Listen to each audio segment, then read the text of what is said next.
Hello everyone, I'm Angel Ong Si. I'm Kasin. My name is Lim Zhe. I'm Benjamin.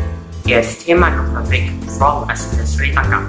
Today we are going to talk about the osmosis. Before we start, we have to know that our bodies are made of trillions of blocks called cells, just like many Lego bricks combined together to form a Lego house. They are so small and cannot be seen by our eyes, but we can see them under a microscope.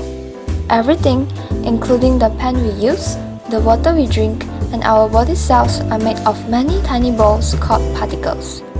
In solid, particles are fixed at there, but in liquid and gas, particles are always moving because of heat energy. To explain osmosis, we need a shoebox, paper box, hair dryer, marble and ping pong balls, hot glue gun, scissors and cutting knife. Cut the paper box into many small cuboids which is 2 cm in length and 10 cm in height. Prepare the rectangle papers which is 1.5 cm in width and 12 cm in height. Measure and fold both ends of the paper.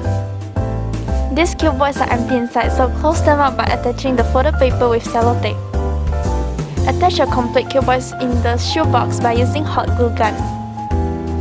The distance between each two cuboids must be larger than a marble but smaller than a ping pong ball. Make sure the two hair dryers used have the same wind power. Let's imagine that the left part is our blood, the right part is our body cells. Every cell has their own fence called plasma membrane, which is represented by cuboids in the middle. The fence allows certain gas only to enter the cell. The marble represents water particles, while the ping pong balls represent glucose particles, which are sugar. Put equal amount of marble in each part and more ping pong balls in the body cells compared to the blood. Because of heat energy, water and glucose particles are always moving randomly, but marble and ping pong balls don't. So use two hair dryers to blow them on the both sides, making them move randomly in any direction with the same speed. There are too many ping pong balls, which are glucose particles gathered inside the cell, so they try to diffuse. In the other words, they try to move out of the cell until being scattered equally inside and outside. However, they are too large to move through the fence. Only marble, which is water particles, are small enough to move across it. Water particles inside the cell are weaker because they stick with more glucose particles, while water particles outside are stronger because there are less glucose particles. Thus, water outside will push themselves into the cells until there are enough water particles with the glucose inside. Finally, we can say that osmosis happens and our body cells will get enough water because they also need to drink like us. Here's a proof in real life. We need a potato, sugar, kitchen towel, and cutting knife.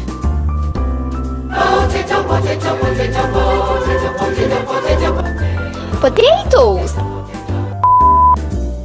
Cut 6 cm times 2 cm to make a cavity at the center of the potato. Wipe the cavity of potato by using kitchen towel. We'll have the cavity made in a potato with sugar.